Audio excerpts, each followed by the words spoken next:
Bismillahirrahmanirrahim. Assalamualaikum warahmatullahi wabarakatuh. Alhamdulillahi bini'matihi tatimmus salihat wa tarfa'ud darajat.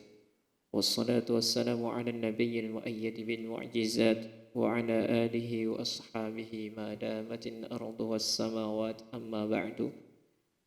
Para hadirin yang dimuliakan oleh Allah Subhanahu wa taala, mari kita berdoa untuk melanjutkan sesi pengajian kita pada kitab Lataifu fi Tafadhil Abdis Salih. Allahumma anfa'na bima 'allamtana wa 'allimna ma yanfa'una wa zidna ilman warzuqna salahan ya rabbal. Kita sudah menyelesaikan bab yang kelima dan kali ini kita akan melanjutkan pada bab yang keenam. Kita akan baca terlebih dahulu kemudian kita artikan, kita jelaskan sedikit-sedikit saja. Sadisan atau yang keenam, bab yang keenam, anna afdhalal ibadah, sesungguhnya keutamaan ibadah yang paling utama itu al-amalu ala mardatillahi, yaitu amal yang sesuai dengan apa yang diridhai oleh Allah Subhanahu wa taala. Pokoknya segala amal yang dimana amal tersebut diridhai oleh Allah Subhanahu wa taala fi kulli waqtin, dalam setiap waktu, bima huwa muqtada hadzal waktu, yang sesuai dengan waktu itu, yang sesuai dengan waktunya tadi. Jadi bab yang keenam bahwa keutamaan amal itu yaitu yang diridhoi, yaitu amalan yang diridhoi oleh Allah Subhanahu wa taala dan sesuai dengan muqtada dzalikal waqt, dengan waktu tersebut. Wa hadzal faqarah jima'un lima madha minal faqaratil madiyah.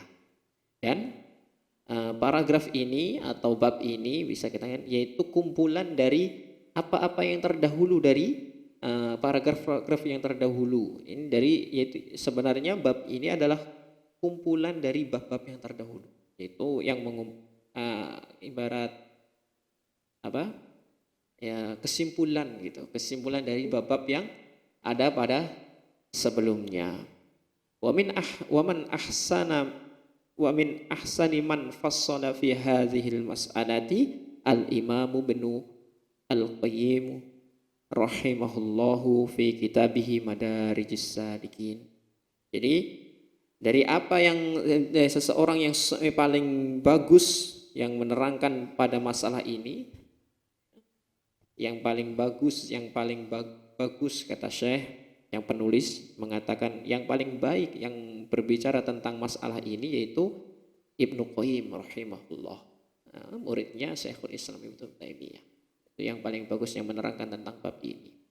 Wa dzalika lamma takallama ala afdhalil ibadah wa anfa'iha fa'ata bi kalamin 'azimin. Karena ketika ia berbicara atau membahas tentang afdhalul ibadah wa anfa'iha, tentang keutamaan ibadah dan anfa'iha, dan yang paling bermanfaat itu, fa'ata bikalamin azimin nasih, maka Syekh ini mengatakan datang dengan perkataan yang sangat baik sekali, perkataan yang sangat mulia gitu. Qala rahimahullah, yang berbicara siapa? Ibnu Qayyim rahimahullah.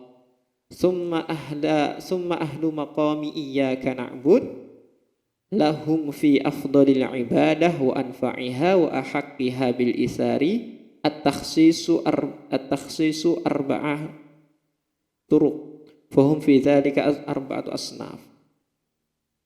Rahimahullah subhanahu wa ta'ala, yaitu Syekh Ibnu Qayyim yang mengatakan bahwa makomnya iyyaka na'budu ahlul ibadah itu yang disebutkan dalam Al-Qur'an dalam surat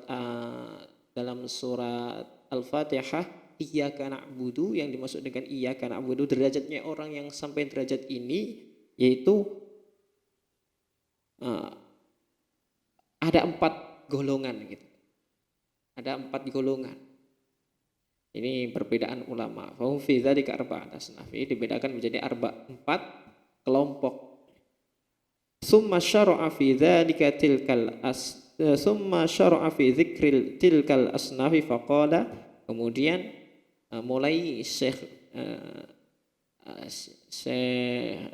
Imam Ibnu Qayyim menyebutkan empat kelompok tersebut itu siapa? As-sinful awal, kelompok yang pertama, indahum anfa'ul ibadah wa afdaluha asyaqquha 'ala nufusi wa as'abuha. Jadi sinful awal, as-sinful awwalu indahum anfa'ul ibadah. Jadi kelompok yang pertama itu bagi mereka bahwa ini ketika tadi ada 4 kelompok yang berbeda-beda, yang para ulama membedakan menjadi 4 kelompok. Jadi kelompok yang pertama yaitu bahwa anfa'ul ibadah, ibadah yang paling bermanfaat katanya.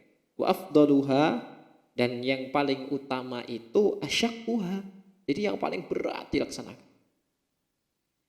Alan nufus, jadi yang paling berat yang dilaksanakan oleh seorang hamba terhadap amalan ibadah tersebut. Jadi semakin berat hamba tersebut melakukan ibadah, semakin berat ibadah tersebut, berarti semakin afdal. Misalnya sholat subuh dijadikan lebih afdal daripada sholat-sholat yang lainnya karena lebih berat. Ada rasa-rasa malas dan sebagainya. Jadi ibadah semakin berat dan tinggi derajatnya ibadah tersebut, berarti berat ibadah tersebut untuk dilakukan, berarti semakin afdal atau semakin utama dan semakin bermanfaat. Itu kata beliau, kata orang yang pertama, pendapat pertama. Wa as'abuha, yang paling sob itu yang paling susah dilaksanakan itu. Qalu, mereka memberikan dalil li'annahu ab'adul asya'i an hawaha. Karena apa? Ketika seseorang ini sudah mendatangi sesuatu yang berat, berarti dia sudah meninggalkan nafsu-nafsunya, hawa. Li'annahu ab'adul asya'i an hawaha, karena ini adalah yang paling jauh dari hawa nafsunya. Jadi ketika kita beribadah kemudian kita tinggalkan hawa nafsu kita, kemalasan kita, berarti ini adalah perbuatan yang paling utama di sisi Allah Subhanahu wa taala. Wa huwa haqiqatul ibadah. Kata orang pendapat pertama ini adalah haqiqatul ibadah. Ta'abbud ini adalah sebenar-benarnya ibadah itu seperti ini.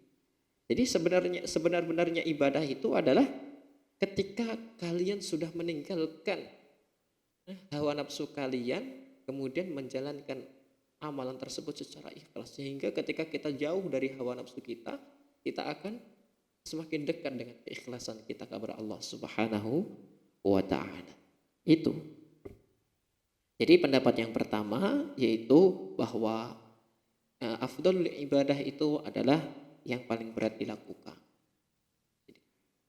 Summa syara'a fi pasti hujajihim, summa intaqala ila sinfisani. Kemudian beliau menjelaskan dan menjabarkan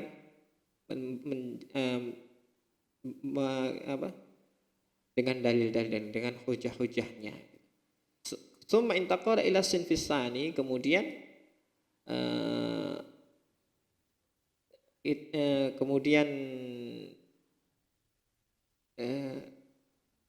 intaqala itu pindah, kemudian pindah ke ila sinfisani, kemudian pindah ke pendapat yang kedua, yaitu golongan yang kedua. Siapa itu golongan yang kedua? Kata pendapat yang kedua, as-sinfusani, atau pendapat yang kedua atau kelompok yang kedua, yaitu mereka mengatakan afdalul ibadah, sebaik-baik ibadah itu at-tajarrudu waz-zuhdu fid dunya wa taqallulu minha ghayatul imkan wa tirahul ihtimami biha wa adamul iktsari bikulli ma huwa minha. Jadi as-sinfusani mereka mengatakan afdalul ibadah, ibadah yang paling utama itu adalah tajarrud, itu waz-zuhud fid dunya, at-tajarrud, ketika ia sudah melepaskan segalanya, zuhud fid dunya, tidak memiliki keinginan yang begitu besar terhadap dunia, sudah dia lepaskan dirinya dari dunia. Wa taqallul minha, dan dia menyedikitkan untuk dia berusaha secara sungguh-sungguh dan secara benar untuk menyedikitkan tentang urusan dunia, tidak menginginkan kehidupan dunia. Wa tirahul ihtimam biha, dan tidak ihtimam atau tidak ihtimam itu saya ahtamu bika berarti saya ini apa ya, jadi kadang ibu itu ihtimamu bi auladihim, jadi anak itu memiliki ihtimam kepada anak-anak. Ibu itu memiliki ihtimam yang sangat besar kepada anak-anak, jadi itu sangat melihat perilaku anaknya, ihtimam, tidak ke sana tidak ke sini, supaya tidak ke sana tidak ke sini, ihtimam. Apa ihtimam? Bukan mengawasi.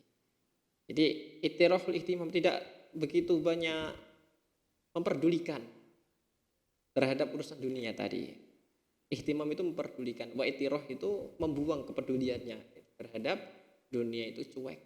Jadi ittirahul ihtimam itu cuek. Kalau ihtimam itu yaitu yang perhatian peduli, peduli benar.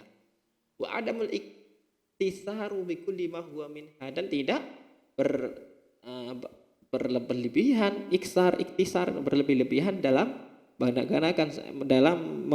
menggunakan segala sesuatu yang ada di dalam dunia ini. Jadi afdhul ibadah pada kata kelompok yang kedua ini yaitu orang yang sudah tidak lagi peduli dengan dunia, ya. Jadi ihtimamuhu atau kepeduliannya itu adalah di akhirat, sudah tidak memiliki banyak keinginan dengan dunia, katanya. Ini kebanyakan sufi seperti itu. Summa syara'a fi syarhi qaulihim summa intaqala ila sinfis salis faqala, kemudian ia menjabarkan dengan perkataannya yang tidak disebutkan di sini. Summa intaqala ila sinfis salis, kemudian ia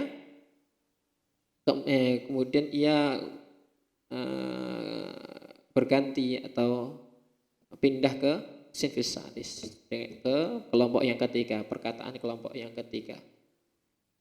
As-sinfus salis, yaitu kelompok yang ketiga itu seperti apa? Sinfus salis katanya, ro'au, mereka melihat anna anfa'al ibadah maka nafihi naf'un muta'addin, fara'au afdalu min dzin naf'il qasir, fara'au khidmatal fuqara wal ishtighalu bimasalihin nas wal qada'a hawaijihim wa masa'adatihim bil mali wal jahi wan naf'i fatasaddu lahu wa amilu alaihi. Kemudian bahwa kelompok yang ketiga mengatakan bahwa anfa'ul ibadah itu, yang ibadah yang paling bermanfaat itu adalah maka nafihi naf'un muta'addid, yaitu ibadah-ibadah yang memiliki manfaat, kemudian manfaat itu menyebar, tidak hanya terputus pada satu orang. Manfaat ini yang benar-benar manfaatnya itu bisa dirasakan oleh orang lain, bukan berkah.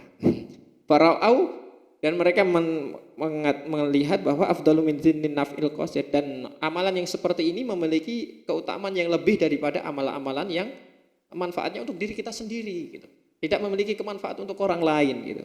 Fara'u khidmatal fuqara wa istighfar masalihin nas wa qad adha hawazin wa sa'adatihim bil mali wal jahi wa naf'i wa tasaddalahu amilul ihmak.